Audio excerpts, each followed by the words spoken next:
Welcome back. അപ്പം ഇന്നത്തെ video എന്ന് പറയുന്നത് നമ്മുടെ നന്ദ്യാർവട്ടത്തിൻ്റെ വീഡിയോ ആണ്. വളരെ ചെറിയ വീഡിയോ ആണ് കേട്ടോ, നിങ്ങൾ ഫുള്ള് കാണണം. നമ്മൾ ഓണക്കാലമൊക്കെ അല്ലേ, അപ്പം നമുക്ക് ഈ പൂക്കളൊക്കെ നമുക്ക് പൂക്കളത്തിലിടാം. പിന്നെ അതുമാത്രമല്ല, ഇപ്പം പുറത്തുനിന്നൊന്നും പൂക്കൾ വരുന്നില്ലല്ലോ. അപ്പം നമ്മൾ നമ്മളെ വീട്ടിലുള്ള പൂക്കൾ തന്നെ എടുത്തിടുന്നൊരു അവസ്ഥയായിട്ടുണ്ട് എല്ലാവർക്കും. അപ്പോൾ ഇതായി ഞങ്ങൾ ഈ ചെടി ഒരു എൻഡ് മുതൽ, അതായത് ഞങ്ങൾ മതിലിൻ്റെ ഒരു എൻഡ് മുതൽ ഒരു എൻഡ് വരെ നട്ട് പിടിപ്പിച്ചിട്ടുണ്ട്. വളരെ എളുപ്പത്തിൽ നമുക്ക് ചെയ്യാം, പക്ഷേ വേര് പിടിപ്പിക്കാൻ കുറച്ച് പ്രയാസമാണ്. പക്ഷെ എന്നാലും അതിൻ്റെ കുറച്ച് വിശേഷങ്ങളൊക്കെയാണ് ഞാൻ ഈ ഒരു വീഡിയോയിൽ ഇൻക്ലൂഡ് ചെയ്തിട്ടുള്ളത്. അപ്പോൾ നിങ്ങൾ എന്തായാലും ഈ ഒരു വീഡിയോ ഫുള്ളായിട്ട് കാണുക. അപ്പോൾ നമുക്ക് പെട്ടെന്ന് തന്നെ വീഡിയോയിലേക്ക് പോകാം. ഞാൻ എപ്പോഴും പറയാറില്ലേ വീട്ടിൽ തേൻകുരുവികൾ വരാറുണ്ടെന്ന്. ഇപ്പോൾ ഇതാ എൻ്റെ അടുക്കളയിലെ ജനവാതിൽ തുറന്നപ്പോഴുള്ളൊരു കാഴ്ചയാണ്. വളരെ മനോഹരമായിട്ട് ഒരാണും പെണ്ണും ഉണ്ട്. ഒരാഴ്ചയായിട്ട് തുടങ്ങിയ പരിപാടിയാണ് കൂടുകെട്ടൽ. ചെറിയ ചെറിയ നാരുകൾ വെച്ചിട്ട് അത് ചെയ്യുന്നത് കാണാൻ തന്നെ വളരെ മനോഹരമാണ്. ഞാനധികം ഡിസ്റ്റർബ് ചെയ്യുന്നില്ല. അപ്പം ജസ്റ്റ് ഒന്ന് വീഡിയോ എടുത്തതേ ഉള്ളൂ, അപ്പോഴത്തേക്ക് അത് പറന്നുപോയി. അതാണ് അവിടുത്തെ വിശേഷം. ഇനി നമുക്ക് നമ്മുടെ നന്ദ്യാർവട്ടത്തിൻ്റെ വിശേഷത്തിലേക്ക് കിടക്കാം. ടെബാർനെ മൊൻറ്റാന ഡിവാരിക്കറ്റ എന്നാണ് ഇതിൻ്റെ സയൻറ്റിഫിക് നെയിം. നന്ദ്യാർവട്ടം, നമ്പ്യാർവട്ടം ഒക്കെ നമ്മൾ പേര് വിളിക്കും. സംസ്കൃതത്തിൽ ഇതിന് നന്ദി വൃക്ഷ, വിഷ്ണുപ്രിയ, ക്ഷീരി എന്നൊക്കെ പേരുണ്ട്. ഹിന്ദിയിൽ നമുക്ക് ചമേലി, ചാന്ദിനി അങ്ങനെയൊക്കെ പേരുണ്ട്. ഇതിൻ്റെ ഫാമിലി എന്ന് പറയുന്നത് എപ്പോസിനിയേസിയ എന്നുള്ളൊരു ഫാമിലിയിലാണ് ഇത് വരുന്നത്. ക്രീപ് ജാസ്മിൻ എന്ന് പേരുണ്ട്, pinwheel flower, East India rose bay, Nero's crown, അങ്ങനെ ഒരുപാട് പേരുകളുള്ള വളരെ എവർ ഗ്രീൻ ആയിട്ടുള്ള ഒരു ഷ്രബാണ് നമ്മളെ നന്ദ്യാർവട്ടം. വളരെ ബ്യൂട്ടിഫുൾ ആയിട്ടുള്ള ഫ്ലവേഴ്സും പിന്നെ അതിൻ്റെ ഫോളിയേജും തന്നെയാണ് അതിൻ്റെ അട്രാക്ഷൻ. പിന്നെ അതിൻ്റെ ലീവ്സ് എടുക്കുകയാണെങ്കിൽ നല്ല ഡാർക്ക് ഡീപ്പ് ഗ്രീൻ ലീവ്സ് ആണ്, വളരെയധികം ഷൈനിങ് ആണ്. അത് നിങ്ങൾക്ക് കാണാൻ പറ്റുന്ന ഒരു പ്രത്യേക തിളക്കം ആ ഒരു ഇലകൾക്കുണ്ട്. ഇതിന് പ്രത്യേകിച്ച് സ്മെല്ലില്ല ഈ ഒരു വെറൈറ്റിക്ക്. വേറെ 2 വെറൈറ്റി ഞാൻ 41 പൂക്കളിൽ കാണിക്കുന്നുണ്ട്. അത് ഞാൻ വേണമെങ്കിൽ ലിങ്ക് ഡിസ്ക്രിപ്ഷൻ ബോക്സിൽ കൊടുക്കാം. ഇതിൽ പിന്നെയും റിപ്പീറ്റ് ചെയ്യേണ്ടെന്ന് വിചാരിച്ചിട്ടാണ്. അപ്പോൾ അതൊന്നും നിങ്ങൾ കണ്ടു നോക്കുക കേട്ടോ. അതിന് നല്ല മണമാണ്, അതായത് അങ്ങനെ തട്ടുള്ളതിന് രാത്രിയാണിത് വിരിയുക. പക്ഷേ ഇത് എപ്പോഴും എവർ ഗ്രീൻ ആയിട്ട് എപ്പോഴും പൂക്കൾ നമുക്ക് തന്നിട്ടുണ്ട്. ഒരു വർഷത്തോളമായി ഇത് വെച്ചു. കുറച്ച് കഴിഞ്ഞപ്പം ഏകദേശം ഒരു 5-8 മാസം കഴിഞ്ഞപ്പോൾ തന്നെ നിറച്ചും പൂക്കൾ തരാൻ തുടങ്ങിയതാണ്. പിന്നെ ഇതിൻ്റെ സ്റ്റെമ്മിൻ്റെ തറ്റത്ത് നമുക്ക് കാണാൻ പറ്റും 6 മുതൽ 8 എണ്ണം വീതമുള്ള ചെറിയ ക്ലസ്റ്ററായിട്ട് കുറേ കൊലകളായിട്ട് നമുക്ക് പൂക്കൾ കാണാൻ പറ്റും. അതിൽ മൊട്ടുകളും ഉണ്ട്. അതിങ്ങനെ വിരിയും, കഴിഞ്ഞ് കഴിഞ്ഞാൽ അടുത്തത് വീണ്ടും നെക്സ്റ്റ് ഡേ വിരിയും. അങ്ങനെയാണ് അതിൻ്റെ ഒരു സൈക്കിള്. ഒരുപാട് ഔഷധ ഗുണമുള്ളൊരു ചെടിയാണ് കേട്ടോ ഈ നമ്പ്യാർവട്ടം. അതായത് വേര്, ഇതിൻ്റെ കറ, പിന്നെ അതിൻ്റെ പൂവ്, ഫലം ഒക്കെ ഔഷധങ്ങൾക്ക് ഉണ്ടാക്കും. പിന്നെ കണ്ണിന് വരുന്ന രോഗങ്ങൾ, നമ്മളെ സ്കിന്നിന് വരുന്ന രോഗങ്ങൾ, അങ്ങനെ കുറേ കാര്യങ്ങൾക്കൊക്കെ ഇത് ഉപയോഗിക്കുന്നത്. നമുക്ക് ഇതിനെ പറ്റി ഡീറ്റെയിൽ ആയിട്ട് അത് ചെയ്യുന്നവർക്ക് തന്നെ അറിയുള്ളൂ. അപ്പം ഇങ്ങനെയുള്ള കാര്യങ്ങൾ നമുക്ക് ചെയ്യുമ്പം നമ്മൾ ആരുടെയെങ്കിലും കാര്യമായിട്ട് ഇതിനെപ്പറ്റി അറിയുന്നത്, അതായത് ഇതിൻ്റെ നാടൻ വെറൈറ്റിയാണ് തോന്നുന്നു എടുക്കുക.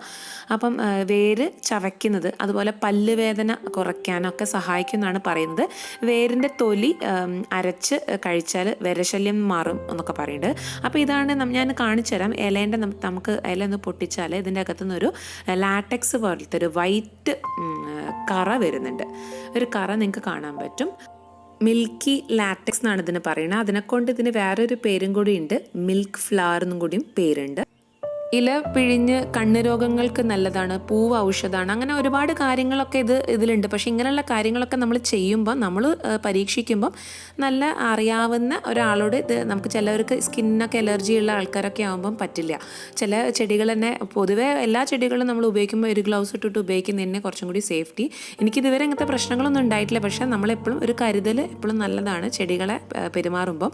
പിന്നെ പൂമാല കെട്ടാനും ക്ഷേത്രങ്ങളിലേക്ക് അർച്ചനയൊക്കെ ചെയ്യാനും പിന്നെ തോട്ടത്തിൽ ബെസ്റ്റാണ് കേട്ടോ. ബോർഡറൊക്കെ ആയിട്ട് സെറ്റ് ചെയ്യാൻ പറ്റിയ അടിപൊളി ഒരു ചെടിയാണ് ഇത് ശരിക്കും ഒരു മിനിയേച്ചർ വെറൈറ്റിയാണ്. അപ്പം നമുക്ക് ചെറിയ ഹൈറ്റ് കുറച്ചിട്ട് തന്നെ നല്ല ബോളൊക്കെ ആയിട്ട് നന്നായിട്ട് ട്രിം ചെയ്ത് നന്നായിട്ട് പ്രൂൺ ചെയ്തൊക്കെ കൊടുത്താൽ തന്നെ നല്ല ഭംഗിയായിട്ട് ഉണ്ടാക്കും.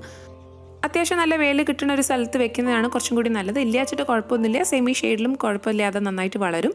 പൂക്കളും അത്യാവശ്യം തരും കേട്ടോ. ഓഫീസിലൊക്കെ കണ്ടിട്ടില്ലേ, പല ഓഫീസുകളിലൊക്കെ ഹെഡ്ജൊക്കെ ആയിട്ട് നല്ല ബോർഡറൊക്കെ ആയിട്ട് പിടിപ്പിച്ചിട്ടുള്ളത്, നല്ല ഭംഗിയാണത് കാണാൻ. നമ്മൾ സ്റ്റെം എടുക്കുകയാണെങ്കിൽ വളരെ ഹാർഡ് ആൻഡ് വുഡി സ്റ്റെമ്മാണ്. പിന്നെ ഇതിൻ്റെ മെയിൻ്റനൻസ് വളരെ ഈസിയാണ് കേട്ടോ. ഒരുപാട് മെയിൻ്റനൻസിൻ്റെ പ്രശ്നമൊന്നുമില്ല. പിടിച്ചു കഴിഞ്ഞാൽ വളരെ മനോഹരമായിട്ടത് വളരും. പിന്നെ മഴക്കാലത്ത് അത്യാവശ്യം ശ്രദ്ധിക്കണം. ലീവ്സൊക്കെ നമുക്ക് യെല്ലോയിങ് കളർ കണ്ടിട്ടുണ്ടെങ്കിൽ, വല്ല ഫംഗൽ ബാധകൾ ഉണ്ടെങ്കിൽ നമ്മൾ ആൻറ്റി ഫംഗൽ പൗഡർ ഒരു 1/4 ടീസ്പൂണ് 1 ലിറ്റർ വെള്ളത്തിലേക്ക് മിക്സ് ചെയ്തിട്ട് നന്നായിട്ട് അടിച്ചു കൊടുക്കുക. അടിച്ചു കൊടുത്താൽ തന്നെ ഫംഗൽ പ്രശ്നങ്ങളൊക്കെ പെട്ടെന്ന് പോയി കിട്ടും കേട്ടോ. നെക്സ്റ്റ് വളരെ ഇമ്പോർട്ടൻ്റ് ആയിട്ടുള്ളൊരു കാര്യമാണ് നമുക്ക് കട്ടിങ്സ് വഴി വേര് പിടിപ്പിക്കാം. വളരെ ഇമ്പോർട്ടൻ്റ് ആണ്. ഏകദേശം ഒരു 6 ഇഞ്ച് നമ്മൾ അതിൻ്റെ ലെങ്ത് എടുത്തിട്ട് സ്ലാൻറ്റിങ് പൊസിഷനിൽ കട്ട് ചെയ്തിട്ട് നമുക്ക് എടുത്തു വെക്കാം. അതായത് സെമി വുഡ് ആയിട്ടുള്ള സ്റ്റെം വേണം സെലക്ട് ചെയ്യാൻ വേണ്ടിയിട്ട്. ഏകദേശം ഒരു 5 മുതൽ 6 ഇഞ്ച് വരെ അതിന് ലെങ്ത് ഉണ്ടായിക്കോട്ടെ. എന്നിട്ട് നമുക്ക് ജസ്റ്റ് ഒരു ഗ്ലാസ് വെള്ളത്തിൽ, അര ഗ്ലാസ് വെള്ളത്തിൽ നമ്മൾ ജസ്റ്റ് അതിൽ ഡിപ്പ് ചെയ്ത് വെക്കുക.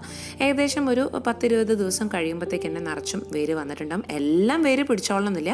അപ്പോൾ നമ്മളൊരു തൈ എവിടെന്നെങ്കിലും കളക്ട് ചെയ്തിട്ട് നമ്മൾ വാങ്ങി പിടിപ്പിച്ച് കഴിഞ്ഞാൽ അതിൻ്റെ അകത്ത് നമുക്കൊരു 100ഓളം തൈകൾ ഉണ്ടാക്കാൻ പറ്റും. ഇങ്ങനെ ഇലകൾ, അടിയിലുള്ള ഇലകൾ മുഴുവൻ എടുത്തൊഴിവാക്കണം. ഏകദേശം 5 ദിവസം കഴിയുമ്പോൾ നമ്മൾ വെള്ളം മാറ്റി കൊടുക്കണം. അതാണ് അതിൻ്റെ ഒരു കണക്ക് കേട്ടോ. അപ്പോൾ ഏകദേശം ഒരു 10-20 ദിവസം മുമ്പ് ഞാനിങ്ങനെ ചെയ്ത് വെച്ചതുണ്ട്. മനോഹരമായിട്ട് അതിൻ്റെ അകത്ത് റൂട്ട്സ് വന്നത് നിങ്ങൾക്ക് കാണാൻ പറ്റും. പൂക്കൾ വരെ അതിൽ വിരിഞ്ഞിട്ടുണ്ട്. ഇലകൾക്കൊന്നും ഒരു കേടും സംഭവിച്ചിട്ടില്ല. അതാണ് ഇതിൻ്റെ ഒരു പ്രത്യേകത. അതായത് നമുക്ക് ഒരു തൈ ഉണ്ടെങ്കിൽ ഒരു 100ഓളം തൈകൾ നമുക്ക് ഉണ്ടാക്കിയിട്ട് നമുക്ക് ബോർഡറൊക്കെ ആയിട്ട് സെറ്റ് ചെയ്യാൻ പറ്റും. കണ്ടില്ല, ബ്യൂട്ടിഫുൾ ആയിട്ടുള്ള വൈറ്റ് റൂട്ട്സ് നിങ്ങൾക്ക് കാണാൻ പറ്റും. ഇപ്പോൾ നമ്മളിങ്ങനെ കട്ട് ചെയ്ത് വെച്ച് വെള്ളത്തിലിട്ട് വെക്കുമ്പം സെമി ഷെയ്ഡായിട്ടുള്ള ഒരു സ്ഥലത്ത് വേണം നമ്മൾ പ്ലേസ് ചെയ്യാൻ. അതായത് വീടിൻ്റെ ഉള്ളിൽ ഇങ്ങനെ അടച്ചു പൂട്ടിയിട്ടുള്ളൊരു സ്ഥലത്ത് വേണ്ട. അത്യാവശ്യം ലൈറ്റ് അതിന് കിട്ടണം. അതായത് സൺലൈറ്റ് ഡയറക്റ്റ് ആയിട്ട് വേണ്ട, ഇൻഡയറക്റ്റ് ആയിട്ടുള്ള ലൈറ്റ് അതിന് കിട്ടണം. എന്നാൽ മാത്രമേ പെട്ടെന്ന് വേര് വരുള്ളൂ കേട്ടോ. പിന്നെ ഇനി നെക്സ്റ്റ് നമുക്കൊരു പോട്ടിലേക്ക് അതിനെ പോട്ട് ചെയ്യാം. അപ്പോൾ അതിന് വേണ്ടിയിട്ട് ഒരു 80% നമുക്കൊരു കുറച്ച് ഗാർഡൻ സോയിൽ കൊടുക്കാം. അതുപോലെ തന്നെ കുറച്ച് കമ്പോസ്റ്റും, അതായത് ചാണകം എന്തോ ആയിക്കോട്ടെ, നന്നായിട്ട് മിക്സ് ചെയ്ത് കഴിഞ്ഞിട്ട് നമുക്ക് അതിൻ്റെ അകത്തേക്ക് നമ്മൾ വേര് പിടിപ്പിച്ചത് പ്ലേസ് ചെയ്യാം. അതായത് നമുക്കൊരു ചെടി ഉണ്ടെങ്കിൽ ഒരു 100ഓളം ചെടികൾ, അല്ലെങ്കിൽ അതിലും കാട്ടിയും കൂടുതൽ ചെടികൾ നമുക്ക് ഉണ്ടാക്കി വെക്കാൻ പറ്റും കേട്ടോ. നമ്മൾ ഇങ്ങനെ പിടിപ്പിച്ച് കഴിഞ്ഞ് നമ്മളിതിലേക്ക് കുത്തിയിട്ട് കഴിഞ്ഞതിൻ്റെ ശേഷം ഏകദേശം ഒരു 4-5 ദിവസം കഴിയുമ്പം തന്നെ അത് അങ്ങോട്ട് സെറ്റ് ആയിക്കോളും. അപ്പോഴും നമ്മൾ സെമി ഷെയ്ഡ് തന്നെ നമ്മൾ വെക്കണം. ഡയറക്റ്റ് ആയിട്ട് സൺലൈറ്റ് കൊണ്ട് വെക്കരുത്. അതൊന്ന് പിടിച്ചോട്ടെ. എന്നിട്ട് നമുക്ക് കുറച്ച് വെള്ളമൊക്കെ നമ്മൾ അതായത് ആദ്യത്തെ കുറച്ച് സ്റ്റേജസ് ആണ് നമ്മളൊന്ന് ശ്രദ്ധിക്കേണ്ടത്. പിടിച്ച് കഴിഞ്ഞാൽ പിന്നെ മൂപ്പരെ പിടിച്ചാൽ കിട്ടില്ല. പിന്നെ നന്നായിട്ട് വളരെ പുഷ്ടിയോട് കൂടിയിട്ട് അത് ഉണ്ടാകും. അത്യാവശ്യം നമ്മൾ ഇടയ്ക്കൊന്ന് വളം എന്തെങ്കിലും വേണമെങ്കിൽ ഇട്ട് കൊടുത്താൽ മതി. ഇനി ഇതിപ്പോൾ നന്നായിട്ട് പിടിച്ചിട്ട് നമ്മൾ മണ്ണിലേക്കൊക്കെ ഷിഫ്റ്റ് ചെയ്യുകയാണെങ്കിൽ നമ്മൾ ആ മണ്ണ് മാന്തുമ്പോൾ ആ മണ്ണ് മാന്തുന്നതിൻ്റെ ഉള്ളിൽ നമ്മൾ കുറച്ച് എല്ലുപൊടിയോ അങ്ങനെയൊക്കെ കുറച്ച് കാര്യമായിട്ട് വളങ്ങളൊക്കെ ഇട്ട് കൊടുത്താൽ പിന്നെ പ്രത്യേകിച്ച് വളത്തിൻ്റെ ഒന്നും ആവശ്യമില്ല. അല്ലെങ്കിൽ തന്നെ അവർ നല്ല സൂര്യപ്രകാശം കിട്ടുന്ന ഒരു സ്ഥലത്ത് വെക്കുകയാണെന്ന് വെച്ചാൽ നന്നായിട്ട് പൂക്കൾ തന്നോളൂ കേട്ടോ. പിന്നെ കുറേ പേര് ഇത് പിടിപ്പിക്കാൻ പ്രയാസമാണെന്നൊക്കെ ഞാൻ പറഞ്ഞ് കേട്ടിട്ട് അതിനെക്കൊണ്ടാണ് ഞാൻ അങ്ങനെ ഈ സ്റ്റേജസ് ആയിട്ട് കാണിച്ചത്. ഒരു പ്രയാസം പ്രത്യേകിച്ചൊന്നുമില്ല. ഇങ്ങനെ പറഞ്ഞിട്ട് ഇങ്ങനെ പേടിക്കേണ്ട കാര്യമില്ല. ശരിക്കും ഈ തുടക്കക്കാർക്കൊക്കെ ഏറ്റവും നല്ലത് ഇങ്ങനെ ഒരു ചെടി നമ്മൾ കളക്ട് ചെയ്തിട്ട് നന്നായിട്ടൊന്ന് പിടിച്ചിട്ട് പിന്നെ അതിൽ നിന്ന് നമുക്ക് കുറേ തൈകൾ ഉണ്ടാക്കാൻ പറ്റും. കണ്ടില്ലേ, നല്ല ഡ്രെയിനേജ് ഉള്ള ഒരു മണ്ണും ആയിരിക്കണം നമ്മൾ സെലക്ട് ചെയ്യേണ്ടത്.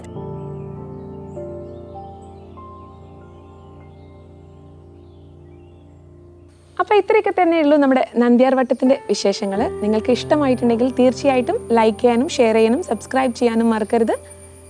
അപ്പോൾ അടുത്ത നല്ലൊരു വീഡിയോ ആയിട്ട് വരുന്നവരെ ബൈ ആൻഡ് ടേക്ക് കെയർ.